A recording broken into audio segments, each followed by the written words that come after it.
علیکم ورحمۃ اللہ وبرکاتہ۔ الحمد لولیہ والصلاة والسلام علی نبی وآلہ وصحبہ وبارک وسلم۔ قال اللہ تعالی وتبارک فی القرآن المجید والفرقان الحمید فی شان حبیبہ مخبرا وآمرا ان اللہ وملائکتہ یصلون علی النبی یا ایہا الذین آمنوا صلوا علیہ وسلموا تسلیما۔ اللہم صلی علی سیدنا محمد کریم وآلہ وصحبہ وبارک وسلم۔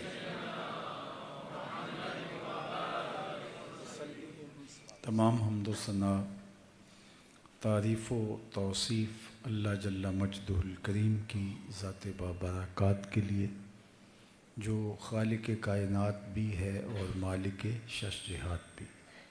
اللہ جل وعلا کی حمد و ثنا کے بعد رسول رحمت، شفیع معظم، نبی محتشم، حضور ختمی المرتبت، اللہ کے پیارے، امت کے سہارے، رب کے محبوب، دانائے غیوب، مالک رقاب امم، فخر عرب و عجم، والی کون و مکان، سیاہ لا مکان، سید انس و جاں، سرور لالا رخاں، نیر تاباں، سر نشین مہوشاں، ماہ خوباں، شہنشاہ حسینہ، تتمہ دوراں، سر خیل زہرہ جمالاں، جلوہ صبح ازل، نور ذات لم یزل، باعث تکوین عالم، فخر آدم و بنی آدم، نیر بطحا، رازدار ما اوحا، شاہد ما طغا، صاحب علم نشرح، معصوم آمنہ، احمد مجتبیٰ، حضرت محمد مصطفیٰ صلی اللہ علیہ وسلم کے حضور ناز میں اپنی عقیدتوں، ارادتوں اور محبتوں کا خراج پیش کرنے کے بعد، شہزادگان حضرت شاہ سمنہ، شہزادگان رسول، عالی مرتبت، ذی وقار، سادات کرام اور علماء کرام، حضرات سامعین، آج میں اور آپ یہاں حاضر ہوئے بارگاہ رسالت مآب صلی اللہ علیہ وآلہ وسلم میں اپنی عقیدتوں، محبتوں کا نذرانہ پیش کرنے کے لیے۔ اللہ تعالیٰ میری آپ کی حاضری کا ایک ایک لمحہ قبول فرمائے۔ ان عالی مرتبت شخصیات کی موجودگی میں میرے لیے گفتگو کرنا بہت بڑا اعزاز ہے، جو میرے ساتھ زندگی بھر جڑا رہے گا۔ اللہ تعالی حضرت مخدوم پاک کی روحانیت کی برکتیں اللہ اس عاجز کو نصیب فرمائے اور میری زبان پر کلمۃ الحق جاری فرمائے۔ ابھی آپ نے مخدوم پاک کے ایک شہزادے کی دل نواز گفتگو سماعت کی۔ یقیناً ان کا خوبصورت اور پرجوش لہجہ دلوں کی بند کھڑکیاں کھول رہا تھا، روحوں کو تازگی اور ایمان کو حرارت نصیب ہوئی۔ اور ابھی میرے بعد اصل گفتگو حضرت سجادہ نشین زیدہ مجدہ علمہ عملہ عمرہ و شرفہ ارشاد فرمائیں گے۔ ہم منتظر ہیں حضرت قبلہ رئیس ملت زیدہ مجدہ کی دعا پر آج کی مجلس اختتام پذیر ہوگی۔ درمیان میں چند لمحوں کے لیے آپ کے سامنے حاضر ہوں اور میری اور آپ کی یہ سعادت کہ ہم حضور کے نام پہ جمع ہوئے ہیں۔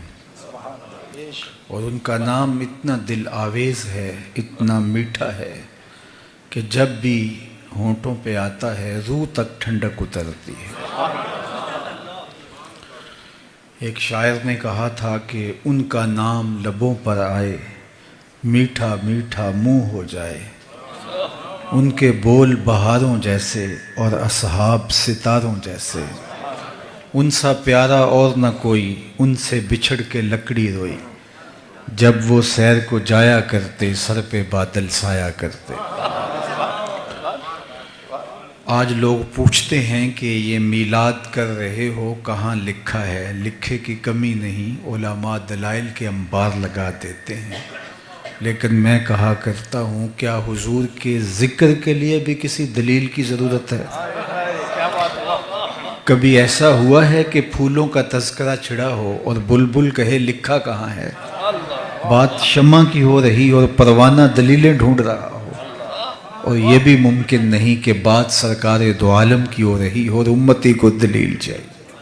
محب کے لیے تو اس سے بڑا سرمایہ ہی کوئی نہیں کہ کوئی اس کے محبوب کا ذکر چھیڑ دے۔ اعد ذکر نعمان لنا فإن ذکرہ هو المسک ما کررتہ یتضوع۔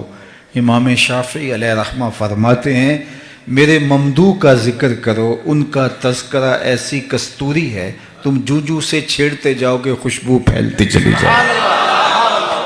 مطرب سے کہو کہ چھیڑے ذرا اس جان تمنا کا قصہ۔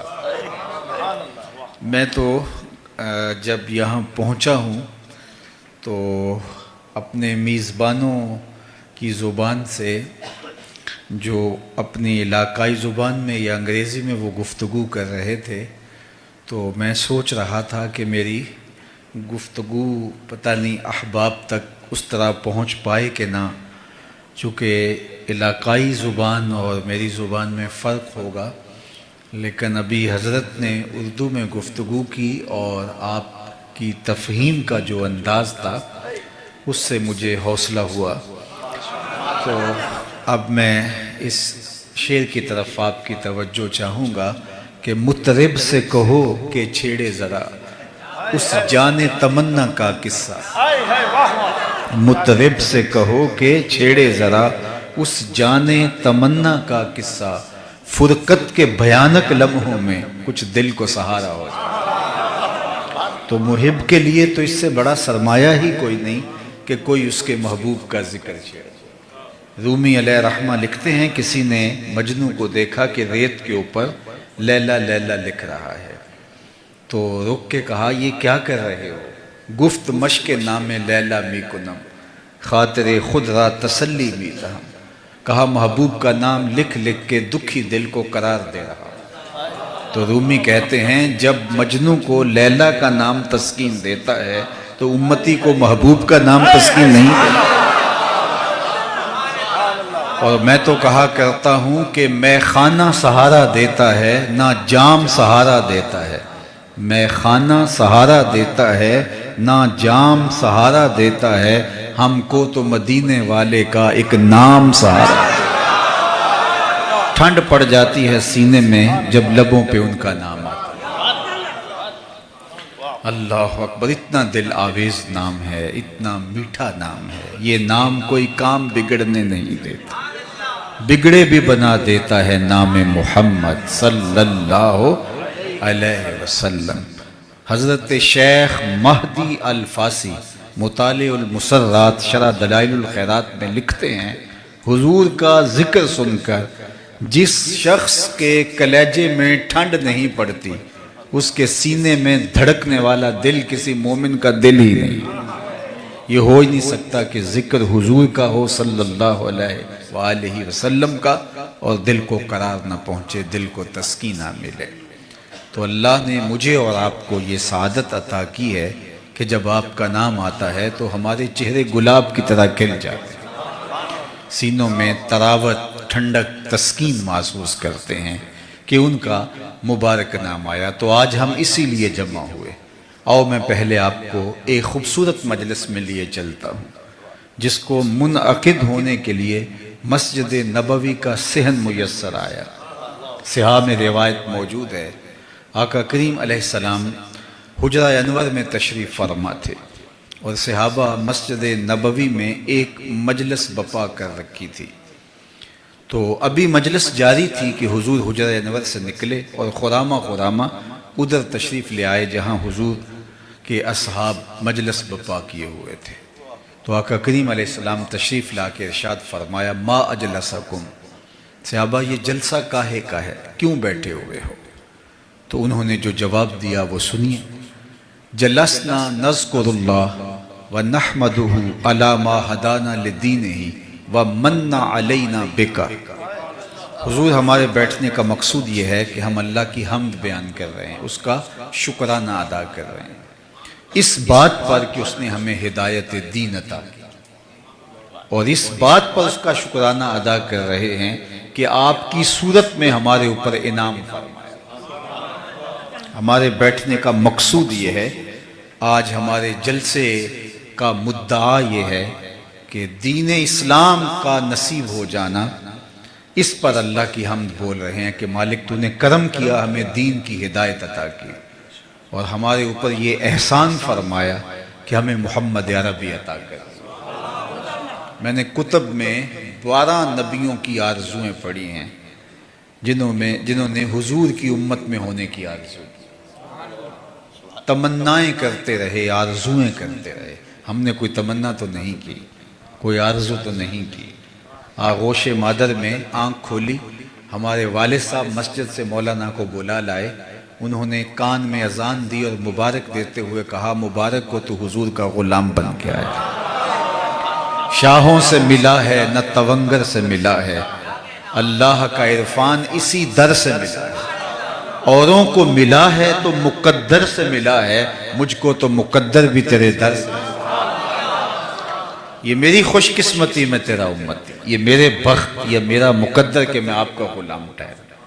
اللہ اکبر.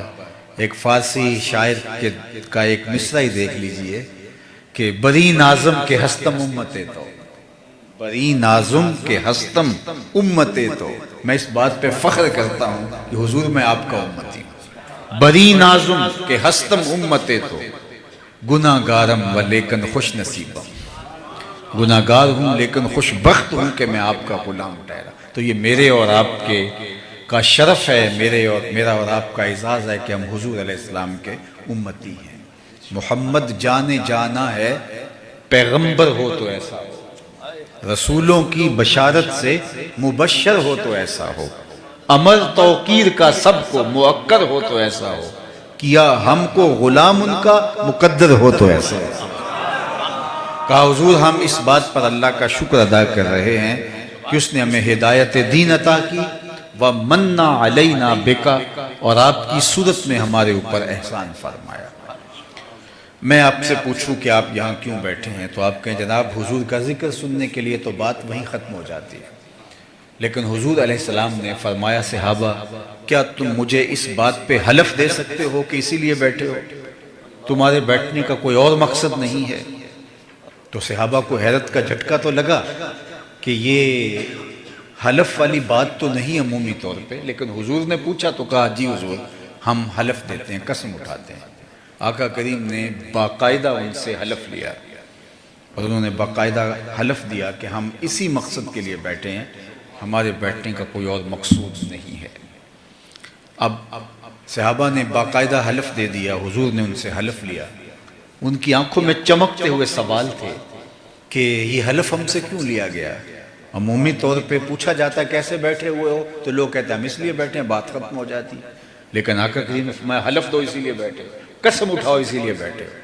تو صحابہ نے قسم اٹھائی، لیکن سوال تو جو ہے وہ ان کے چہروں پر تھے، ان کی آنکھوں میں سوال چمک رہے تھے.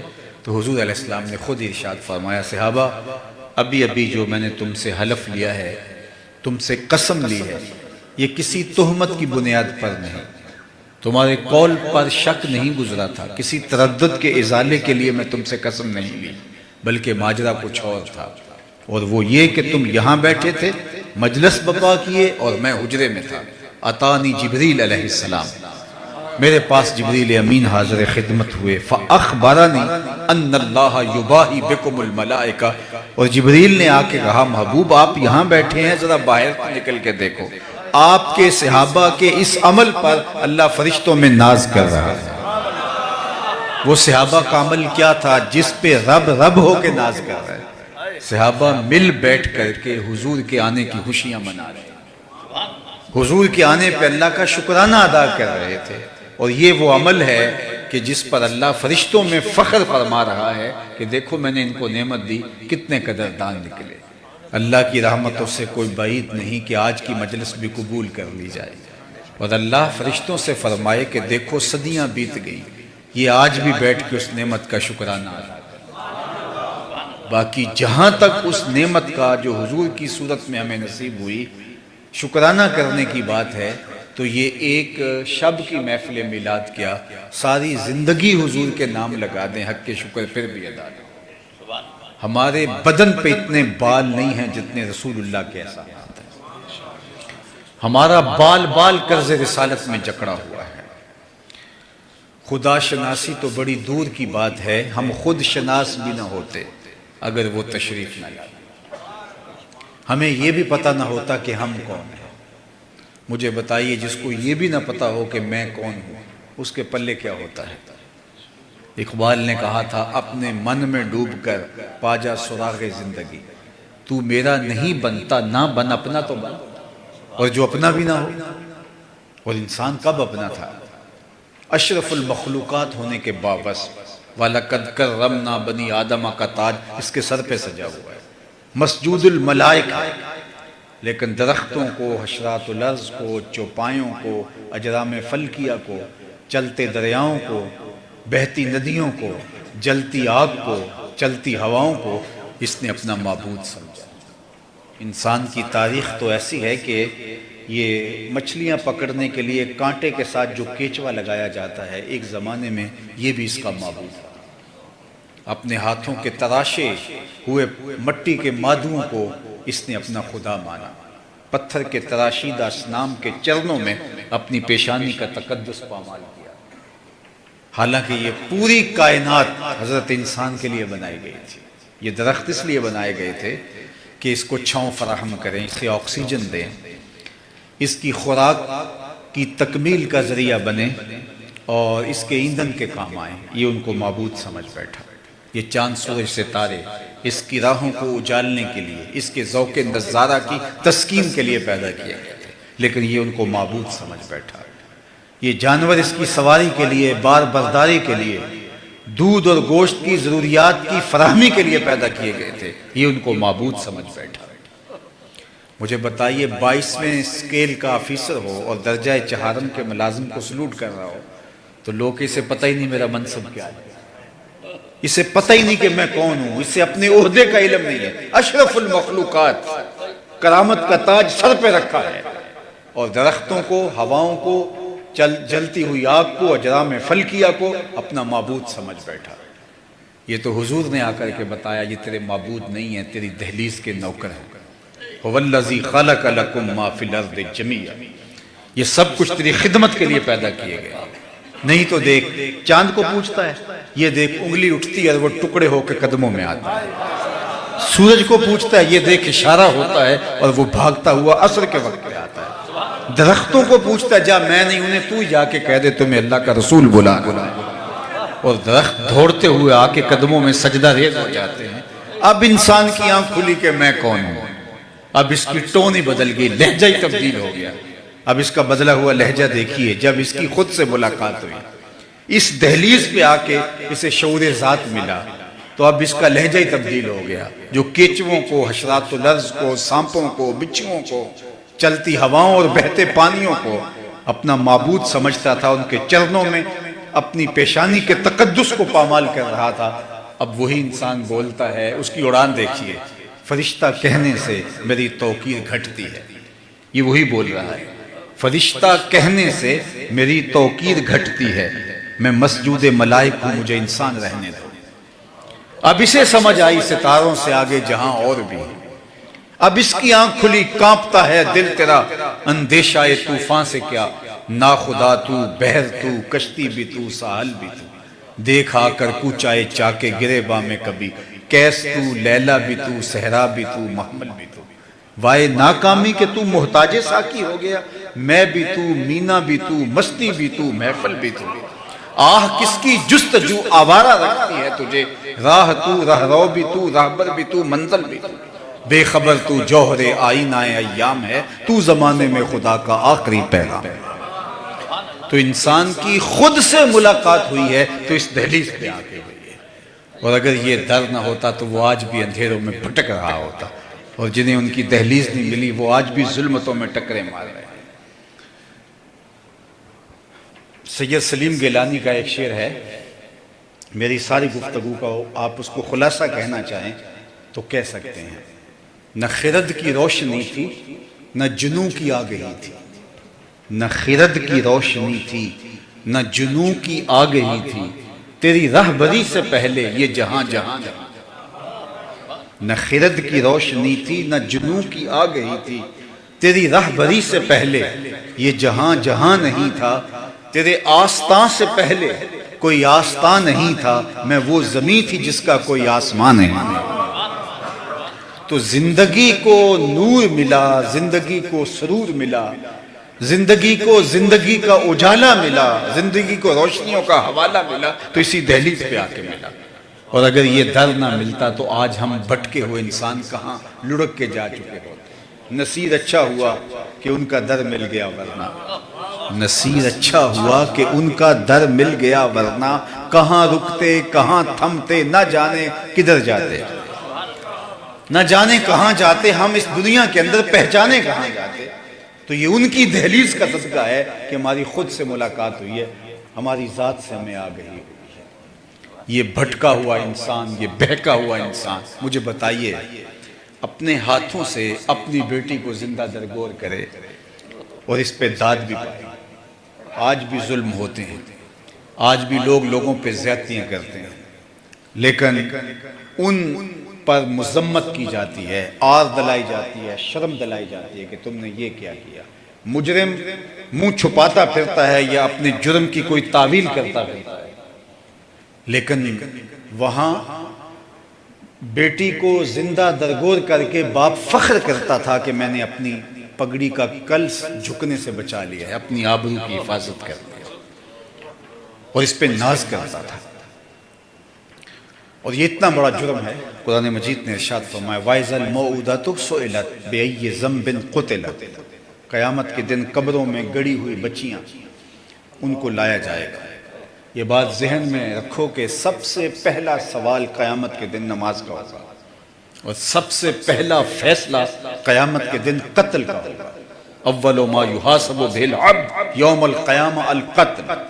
دوسرے لفظوں میں یوں ہم کہہ سکتے ہیں، عبادات میں سب سے پہلا سوال نماز کا ہے، اور معاملات میں سب سے پہلا سوال قتل کا ہے۔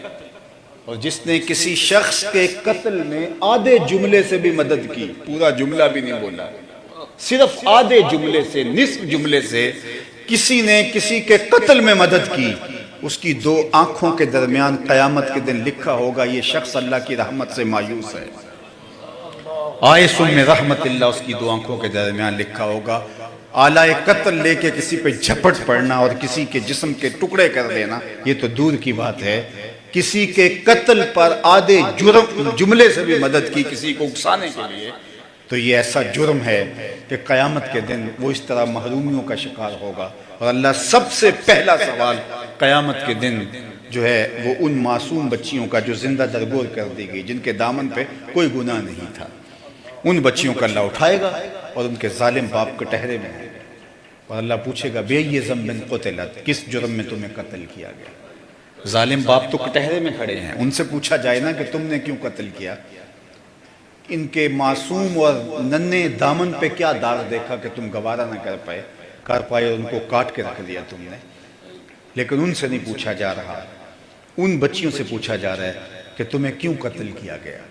اللہ اکبر، بیٹیوں کے قاتل اتنے گنونے مجرم ہیں کہ اللہ ان ظالم باپوں سے بات کرنا بھی گوارا نہیں کرتا، حالانکہ وہ خطاب عتاب ہوگا، لیکن یہ بھی ان سے گوارا، ان سے کلام بھی کیا جائے۔ اور یہ چیز دھڑلے سے کی جا رہی ہے۔ عالی مرتبت سادات بیٹھے ہیں، میں ایک جملہ کہنا چاہوں گا، یہ مجھے دعا دیں گے۔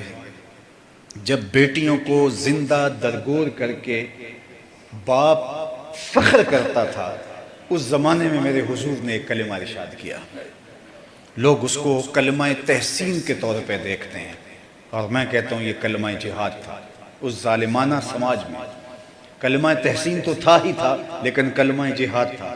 جب بیٹیاں زندہ درگور کر کے باپ فخر کرتا ہے، اس زمانے میں میرے حضور کہتے ہیں لوگوں سن لو، میری فاطمہ میرے جگر کا ٹکڑا ہے۔ بیٹیوں کو قتل کیا جا رہا ہے زندہ درگور، اور میرے حضور یہ کلمہ بلند کرتے ہیں۔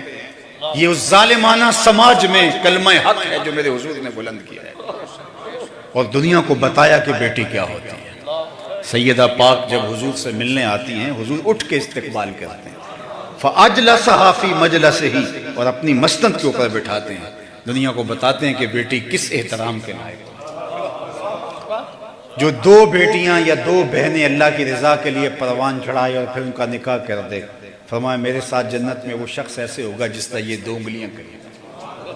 مجلس میں موجود ایک شخص کھڑا ہوتا ہے، حضور اگر کسی کی دو بیٹیاں نہ ہوں، کسی کی ایک بیٹی ہو تو کہا ہاں یہ اعزاز اس کو بھی ملے گا۔ اس کے پیچھے جھانکی، اس کی ایک بیٹی ہوگی۔ کہاں لوگ بیٹیوں کو زندہ درگور کرتے ہیں، اور کہاں جس کی ایک بیٹی ہے وہ آرزو کر رہا ہے کاش کہ میری بھی دو بیٹیاں ہوں۔ تو معاشرے کو کہاں سے اٹھا کے کہاں تک پہنچا دیا، اپنے عمل سے رویے سے بتایا کہ بیٹی کس عزت کے لائق ہوتی ہے، اس کا کیا مرتبہ ہوتا ہے، اس کا کیا مقام ہوتا ہے، اور دنیا کو بتایا کہ دیکھو میری عطرت بھی میری بیٹی سے چل رہی ہے، یہ ناز ہے، یہ فخر ہے سیدہ زہرا سلام اللہ علیہا کا۔ تو بیٹیاں زندہ درگور کر کے باپ فخر کرتا تھا، اور میرے اور آپ کے آقا مولا حضور نبی رحمت صلی اللہ علیہ وآلہ وسلم نے ان کو عزت کی مسند پہ بٹھایا۔ اللہ اکبر۔ عکاظ کے میلے میں 900 درہم کے اندر ایک ماں کو 3 بیٹے فروخت کرتے ہیں، یہ تاریخ کا دردناک حوالہ ہے، لیکن ادھر کیا ہے، جنت کو کھینچ کے ماں کے قدموں تلے رکھ دیا۔ یزدگردوم نے اور باقی بادشاہوں نے بہنوں کے ساتھ جو سلوک کیا تھا اور بیٹیوں کے ساتھ نکاح رچائے ہوئے تھے، لیکن اللہ کے محبوب علیہ السلام نے، حقیقی بہن تو حضور کی نہیں تھی، لیکن جب حلیمہ سعدیہ کے گھر گئے تو ایک وہاں حضرت شیمہ تھی جو حضور کو لوریاں دیا کرتے تھی۔ اللہ اکبر، کیا بخت پائے اس خاتون نے جو حضور کو گود میں اٹھا کے لوریاں دیا کرتے۔ اللہ اکبر۔ بنو سعد کے محلے کے اندر جب بچیاں شام کے وقت اپنے بھائی اٹھا کے لے آتی، ہمارے پنجابی میں جو بھائی ہے اس کے لیے ایک محبت بڑا لفظ بولا جاتا ہے ویر۔ تو شام کے وقت ہمارے پنجاب میں جب خواتین کھانا پکانے میں مصروف ہوتی ہیں تو جو بہنیں ہوتی ہیں وہ اپنا ویر اٹھا لیتی ہیں، اور ہر گاؤں میں ایک چوپال ہوتی ہے جہاں وہ اپنے بھائی کو، اپنے ویر کو لے آتی ہیں، اور ہر بہن کا مزاج یہ ہوتا ہے کہ میرے ویر سے سونا زمانے میں نہیں۔ میں نے بچپن میں اپنے کانوں سے باقاعدہ مناظرے ہوتے دیکھے، اگر کسی کے بھائی کا رنگ سانولا ہے تو وہ کہتے حسن کا تعلق رنگت سے نہیں ہے، میرے بھائی کے نقوش دیکھو، اور اگر کسی کے بھائی کا رنگ سفید ہے، گورا ہے، تو وہ تو پھر کہتی ہے کہ سارا حسن تو رنگت میں ہوتا ہے، میرے بھائی کا جوڑ نہیں۔ بنو سعد کے قبیلے کے محلے میں بھی ایسا ہی ہو رہا ہوتا، ہر بہن کہتی میرے ویر کا جوڑ نہیں، میرے ویر کا جوڑ نہیں۔ مناظرے چل رہے ہوتے کہ حضرت شیمہ اپنے ویر محمد کو اٹھا کے لے آتی اور دور سے کہتی نہیں میرا ویر بھی آ گیا، تو وہ کہتی نہیں نہیں نہیں نہیں شیمہ تیرے ویر کا مقابلہ تو نہیں نا، ہم تو اپنے ویروں کی بات کر رہے ہیں۔ تو پھر حضرت شیمہ کا سر فخر سے بلند ہو جاتا، سب متفق ہو کے جس کے ویر کو سونا کہہ رہی ہیں۔ تو حضرت شیمہ حضور کو یوں ایسے گود میں لیتی اور اپنی باہوں میں لے کے اپنے سینے سے چمٹا لیتی، اور باقاعدہ ابن حشام نے وہ لوری لکھی ہے جو پڑھتی ربنا ابق لنا محمد حتی اراہ یافعا و امردا، اللہ میرے ویر محمد کو سلامت رکھنا، آج یہ بچوں کا سردار ہے، کل اپنی آنکھوں سے دیکھوں کہ یہ جوانوں کا بھی سردار۔ شیخ محقق نے لکھا ہے کہ جس قبیلے میں حضرت شیمہ کا نکاح ہوا تھا اس قبیلے کے ساتھ مسلمانوں کی لڑائی ہوئی تو اللہ نے اسلام کو فتح دے دی۔ اپنے قیدیوں کو چھڑانے کے لیے قبیلے کے گھروں سے وہ لوگ فدیے کی رقم جمع کر رہے تھے، کرتے کرتے حضرت شیمہ کے گھر بھی پہنچے اور کہا کہ اتنی رقم آپ لوگوں کے حصے میں آتی ہے۔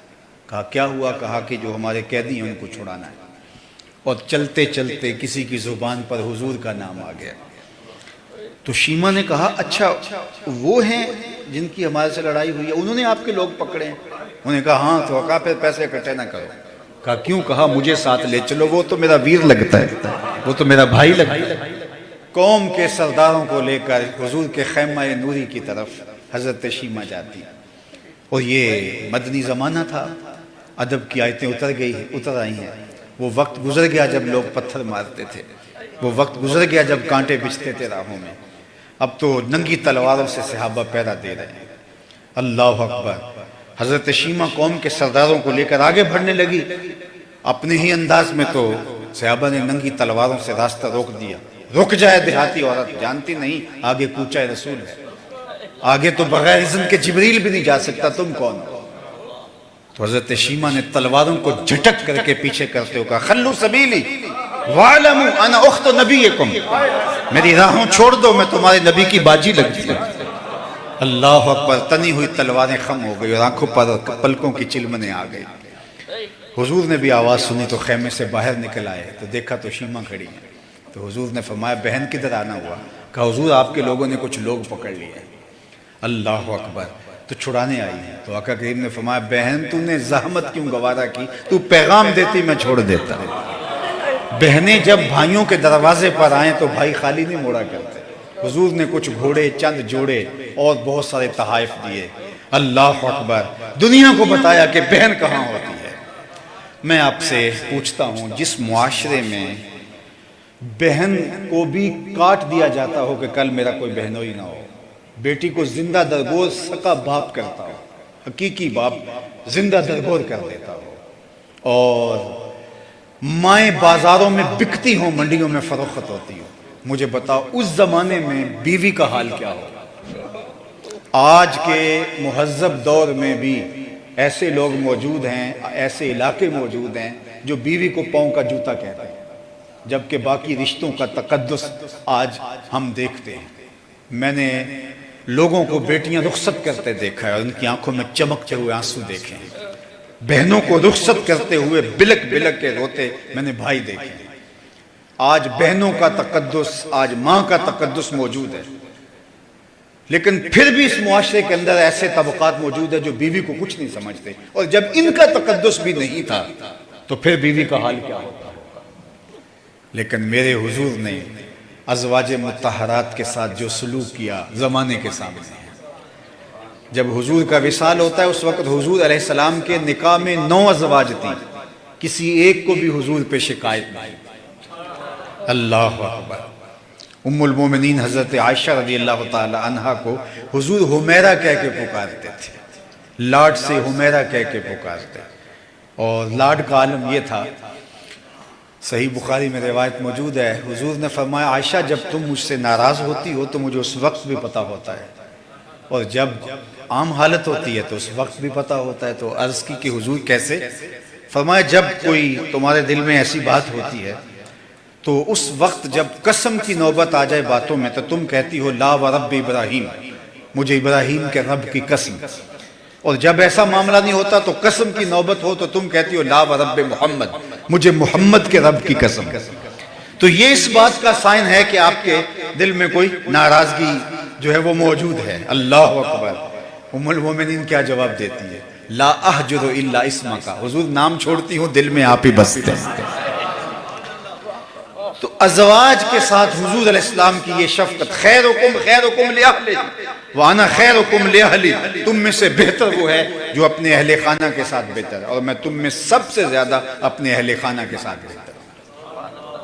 حضرت خدیجۃ الکبریٰ رضی اللہ تعالی عنہا کے ساتھ حضور کی محبت کا ربط و رشتہ زمانہ اس کو کیسے فراموش کر سکتا ہے؟ ان کے وصال کے بعد اس سال کو عام الحزن کا نام دیا، دکھوں برا سال، صدمے کا سال بنا دیا۔ اللہ اکبر، کتنا صدمہ محسوس کیا۔ اور سیدہ ام المومنین عائشہ رضی اللہ تعالیٰ عنہ فرماتی ہیں حضور جانور ذبح کرتے اور گوشت کے مختلف ٹکڑے ان کی سہیلیوں کے گھروں میں بھیجتے، اللہ اکبر، تاکہ ان کو آسودگی ہو، خوشی ہو۔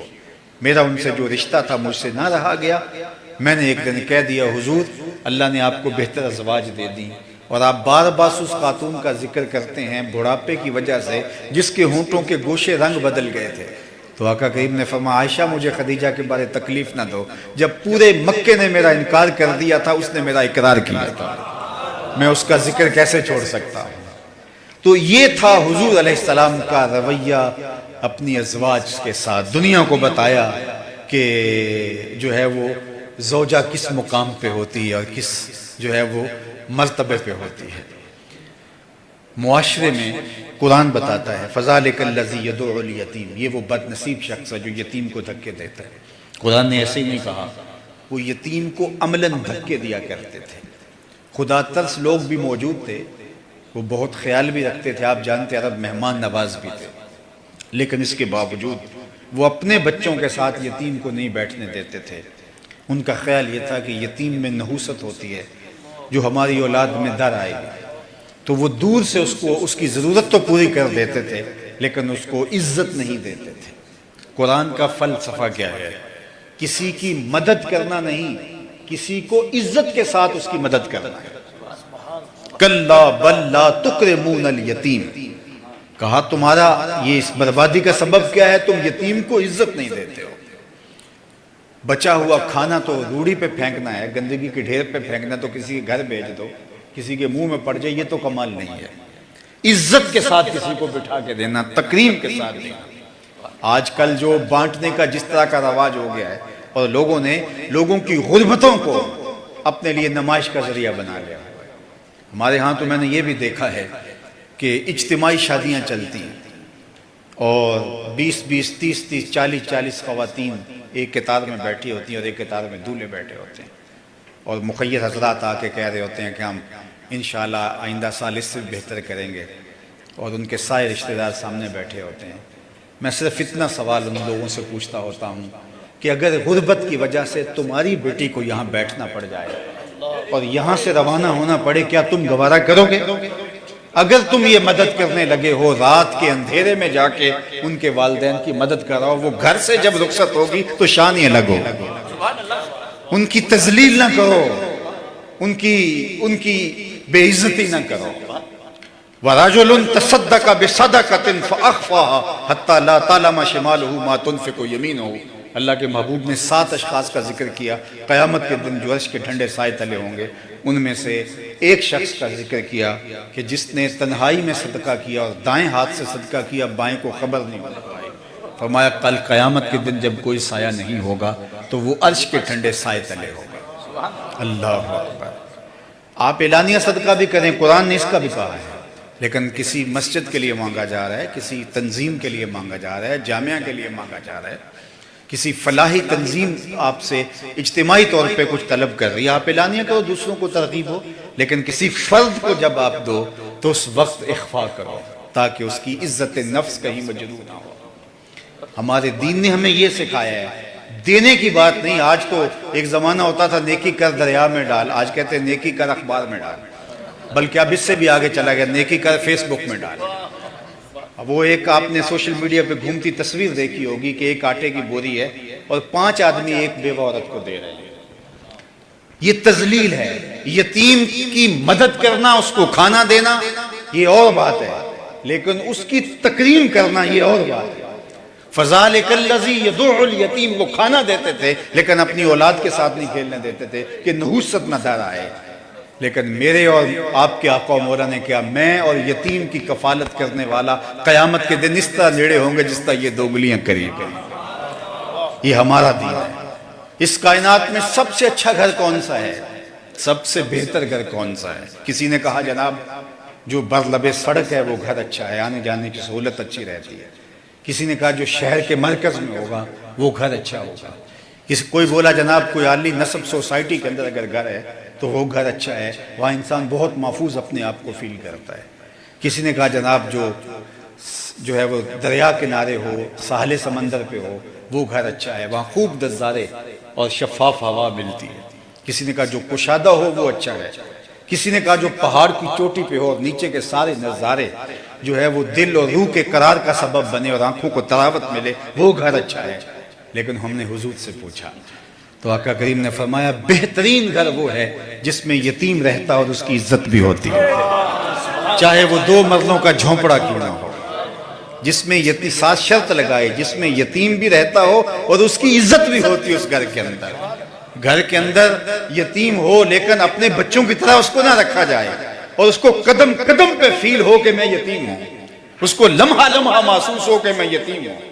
ان کو لائنوں میں لگوا کے آپ جب بوریاں دیتے ہو، جب نذرانے دیتے ہو، تو آپ جانتے ہیں کہ ان کا دل کتنا دکھتا ہے، یتیم کا دل کتنا نازک ہوتا ہے۔ ہمارے دین نے تو ہمیں یہاں تک بتایا کہ جب بچے اکٹھے کھیل رہے ہوں اور تمہارا بچہ بھی ان بچوں میں کھیل رہا ہو تو اپنے بیٹے کو بیٹا کہہ کے آواز نہ دو، اس کے نام سے پکارو۔ حضور ہمارا بیٹا ہی ہے تو جناب ہم اس کو اگر بیٹا کہہ کے پکاریں گے تو اس میں حرج بھی کیا ہے؟ کہا نہیں، یہ گھر جا کے شوق پورا کر لینا۔ لیکن جب اکٹھے بچے مشترک کھیل رہے ہوں تو اپنے بیٹے کو بھی بیٹا نہیں پکارنا، ہو سکتا ہے وہاں کوئی یتیم بچہ بھی کھیل رہا ہو اور اس کا دل چڑھ جائے گا میرا باپ ہوتا تو آج مجھے بیٹا کہہ کے پکار۔ ہمارے دین نے تو ہمیں یہاں تک کہا کہ بیوہ کے سامنے اپنی بیوی سے ملاطفت کا اظہار نہ کرو، غریب کے سامنے اپنی دولت کی نمائش نہ کرو، بلکہ یہاں تک آقا کریم علیہ السلام نے فرمایا اپنے گوشت کی خوشبو سے غریب ہمسائے کو تکلیف نہ دو، یا تو تھوڑا سا پانی زیادہ ڈال لو، شوربے کی ایک پیالی اس کے گھر بھی بھیج دو، اور اگر ایسا نہیں کر سکتے تو ایسے زاوی اور ایسے وقت میں کھانا پکاؤ جب اس کے بچے سو چکے ہوں۔ غریب ضد کر بیٹھے، اس کے بچے ضد کر بیٹھے، اس کی ضد پوری نہ ہو سکے تو وہ بلکتے بچوں کو کیسے چپ کرائے؟ دوپہر کو سلا دیتی ہے بچوں کو وہ اس ڈر سے گلی میں پھر کھلونے بیچنے والا نہ آ جائے۔ ہمارے دین نے ہمیں یتیم کے ساتھ محبت کا اظہار کرنے کی تلقین کی، اس کی دلجوئی کرنے کی تلقین کی، اس کی عزت نفس کا خیال رکھنے کی تلقین کی۔ کہاں یتیم دھکے کھاتا پھرتا تھا اور اس کو دھکے دیے جاتے تھے، اور کہاں یتیم کو عزت کی مسند پہ بٹھا دیا، اللہ اکبر، وقار کی مسند پہ بٹھا دیا۔ علامہ اقبال نے ایک نظم پڑھی تھی کسی زمانے میں، ان کی غیر مطبوعہ نظم ہے انجمن حمایت اسلام، جو لاہور میں بہت بڑا اس زمانے کا دارالشفقت یتیم خانہ ہے، اس کے سالانہ اجلاس میں نالہ یتیم کے نام سے، اس میں یتیم کے درد اقبال نے بیان کیے کہ جب غرہ شوال، جب چاند شوال کا نظر آتا ہے اور بچے جو ہے وہ چھت پہ چڑھ کے اس کو دیکھتے ہیں، اور جب وہ دیکھ پاتے ہیں تو پھر وہ نیچے دوڑتے ہیں اور خوشی سے وہ 3 سیڑھیاں پھلانگ رہے ہوتے ہیں، اور آخری سیڑھی پر ان کا باپ بازو کھولے کھڑا ہوتا ہے اور ان کے جو ہے وہ بازو میں جھول جاتے ہیں۔ تو اقبال کہتا ہے کہ وہ چاند دیکھنے کے لیے چھت پہ یتیم بچہ بھی بچوں کے ساتھ موجود ہوتا ہے، لیکن جب بچے بھاگ کے آتے ہیں تو وہ سب سے پیچھے رہ جاتا ہے۔ نظم بہت طویل ہے، اس لیے میں صرف اس کا مفہوم جو اقبال نے اس کا جو خاکہ ہے وہ آپ کے سامنے رکھ رہا ہوں۔ تو وہ یتیم بچہ پیچھے رہ جاتا ہے اور وہ پھر دیوار کے ساتھ لگ لگ کے ایک سیڑھی اترتا ہے، چونکہ نیچے کوئی نہیں ہوتا جو اس کو اپنی باہوں میں لے۔ تو خیر وہ اتر کے اندر بستر کے اوپر جو ہے وہ لیٹ جاتا ہے، اس کے آنسو جو ہے وہ تکیے میں جذب ہوتے ہیں۔ اقبال اس کو وہاں سے اٹھاتا ہے، اس یتیم کو، اور اس یتیم کو اٹھا کر کے حضور کی بارگاہ میں لے جاتا ہے۔ تصور ہی تصور ہو، اور آقا کریم شفقت کا سر اس یتیم کے ہاتھ پہ رکھ کے کہتے ہیں تو کیوں گھبرا رہا ہے، تو میرا جانشین ہے۔ اور پھر امت کی طرف حضور مخاطبت فرماتے ہوئے امت کو کہتے ہیں کہ اس کی کفالت تمہارا ذمہ ہے، اس لیے کہ یہ میرا جانشین ہے۔ تو وہاں جو اقبال نے آخری شعر کہا کہ گر تم سمجھو تو 100 باتوں کی یہ ایک بات ہے، آبرو میری یتیمی کی تمہارے ہاتھ۔ تو امت کو ایسا درس دیا، اور آج اللہ کا شکر ہے امت یتیم کے لیے جو دل میں نرمی، جو گداز، جو محبت رکھتی ہے، آج غزہ کے بلکتے یتیموں کے لیے ہمارے دل تڑپ رہے ہیں، ہماری آنکھیں برس رہی ہیں، ہم بیتاب ہیں، اس لیے کہ یہ امت یتیموں سے بھر گئی ہے، جگہ جگہ یتیم پھیل گئے ہیں۔ دعا کریں اللہ اس امت کو غلبہ نصیب فرمائے۔ ایک فارسی شاعر ہے جس کے شعر کا مفہوم یہ ہے کہ جب ہم چمن میں آئے تھے تو بہار جا چکی تھی، اور ہم اب بوڑھے ہو گئے ہیں اور چمن سے نکلنے والے ہیں، اور ابھی تک جو ہے وہ خزاں ہی ہے، بہار آئی نہیں۔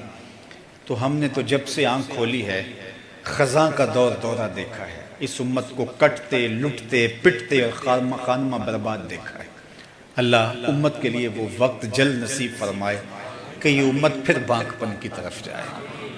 اور میں سمجھتا ہوں کہ آج امت کا یہ حال ہمارے گناہوں کی شامت اور ہماری سستی اور کوتاہیوں کا نتیجہ ہے۔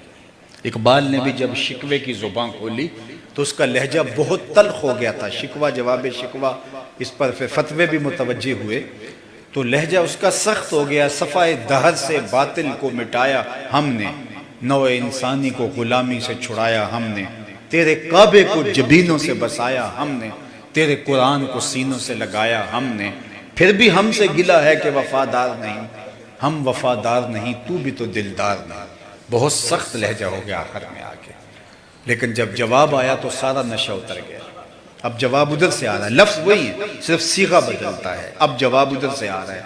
صفائے دہر سے باطل کو مٹایا کس نے، نوع انسانی کو غلامی سے چھڑایا کس نے، میرے قرآن کو سینوں سے لگایا کس نے، میرے کعبے کو جبینوں سے بسایا کس نے، تھے تو آبا وہ تمہارے ہی مگر تم کیا ہو، ہاتھ پہ ہاتھ دھرے منتظر فردا، ہر کوئی مست مئے ذوق تن آسانی ہے، تم مسلمان ہو یہ انداز مسلمانی ہے، حیدری فقر ہے نئے دولت عثمانی ہے، تم کو اسلاف سے کیا نسبت روحانی ہے، وہ معزز تھے زمانے میں مسلمان ہو کر، تم خار ہوئے تارک قرآن ہو کر۔ ہماری پستی، زبوحالی، ذلت، رسوائی اور نکبت کا سبب یہ ہے ہم نے کتاب رحمت کو چھوڑ دیا ہے۔ آج تو ہمارے پاس صرف جو ہے وہ قرآن مجید قول و قرار کی نوبت آئے تو سر پہ اٹھا لیں کہ میں یہ جرم نہیں کیا یا فلاں نے یہ جرم کیا ہے۔ کیا قرآن اس لیے نازل ہوا تھا؟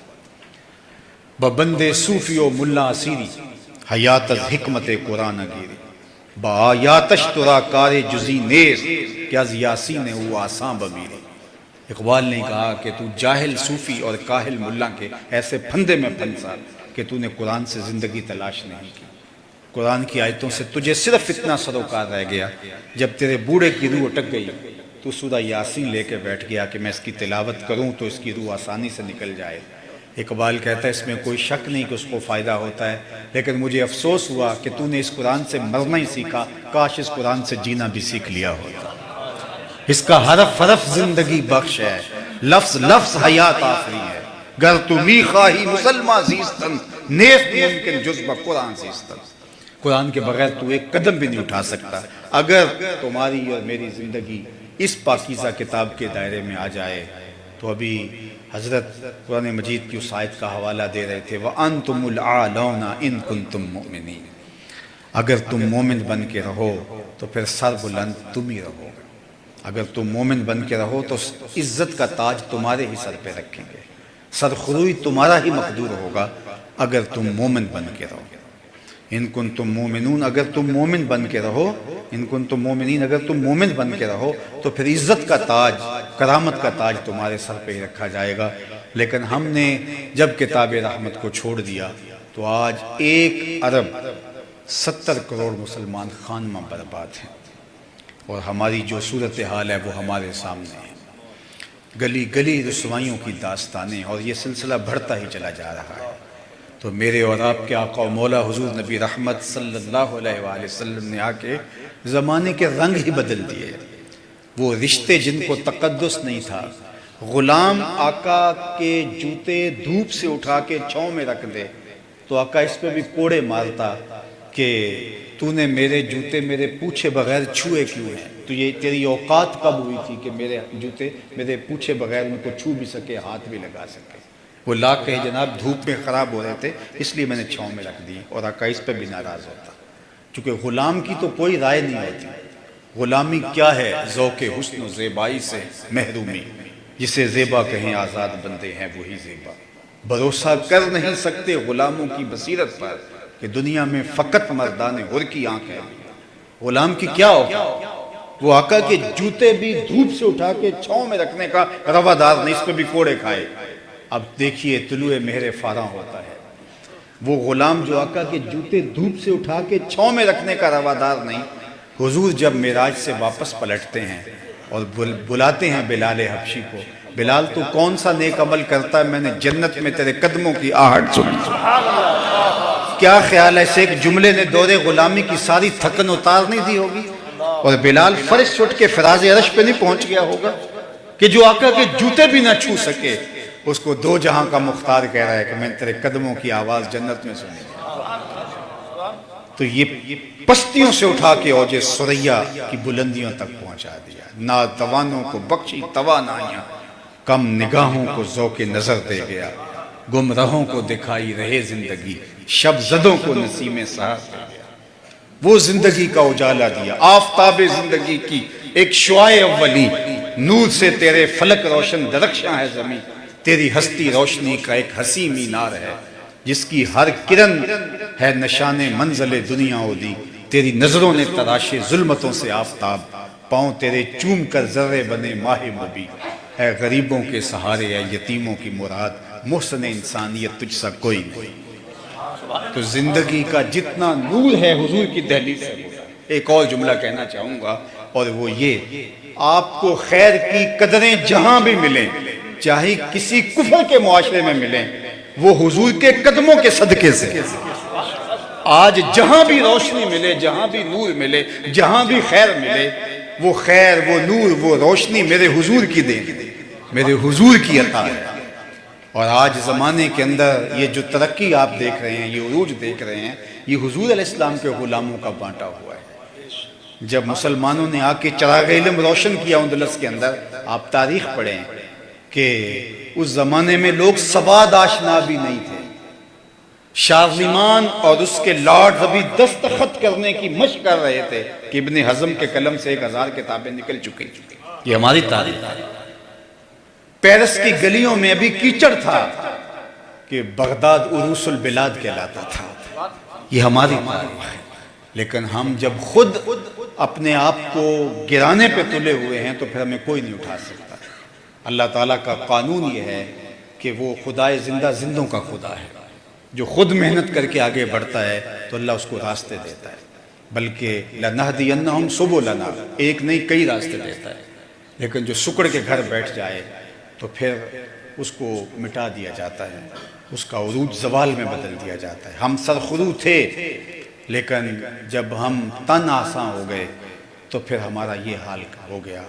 نوجوانان ملت ہمیں دوبارہ کھڑا ہونا ہوگا، اپنے پاؤں پہ کھڑا ہونا ہوگا، شعوری سفر طے کرنا ہوگا، علم کی آماجگاہوں کو آباد کرنا ہوگا، ہمیں تذبذب اور بے یقینی سے نکلنا پڑے گا۔ اللہ اکبر۔ حضرت عبداللہ عبادہ بن صامت رضی اللہ تعالیٰ عنہ اور عبداللہ بن ابی بن سلول، یہ دونوں جب ان کا معاملہ ہوا یہود کے ساتھ دوستی کے حوالے سے، تو اس نے کہا میں تو اس لیے تعلق رکھا ہوا ہے کہ کسی مشکل وقت میں یہ دوستی کام آئے گی، لیکن حضرت عبادہ نے کہا مجھے اسلام کے مستقبل پہ مکمل یقین ہے، اسلام غالب ہی رہے گا، مجھے اللہ اس کے رسول کے علاوہ کسی دوستی کی ضرورت نہیں۔